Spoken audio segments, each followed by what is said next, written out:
আসসালামু আলাইকুম। এই ধরনের স্যামসাং অথবা নোকিয়া সেট প্রায়শই হাত থেকে পড়ে গিয়ে পাওয়ার সাপ্লাই 2-3 রিডিং দেখায় অথবা ফোনগুলো অন হয় না। এই ধরনের ফোনগুলো আমরা কীভাবে নিখুঁতভাবে ফোন অন করে থাকি, নিখুঁতভাবে কাজ করে।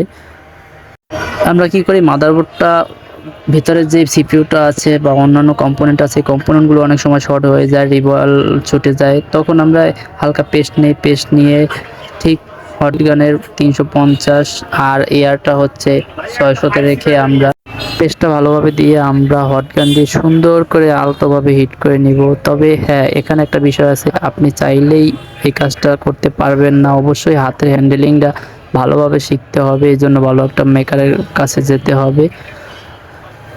এরপরে এটা সুন্দর মতো হিট দেওয়া হয়ে গেল, নিজের একটা আন্দাজ, নিজের একটা কাজ করার অভিজ্ঞতার সাথে সাথে বুঝতে পারবেন যে আপনি কিভাবে এটা অন হইলো নাকি হইলো না, আপনার হিট কতটুকু হলো। তো ফাইনালি আমার কাজ শেষ। এরপরে লুকটা কি হয় আপনারাই দেখতে পাবেন। তো গাইস, আমার ভিডিওগুলো যদি ভালো লাগে লাইক কমেন্ট শেয়ার করে ফলো করে আমার পাশে থাকবেন। ধন্যবাদ সবাইকে ধৈর্য ধরে ভিডিওটা দেখার জন্য। অবশ্যই ভিডিওটা শেয়ার করে দিবেন যাতে সবার উপকৃত হয়।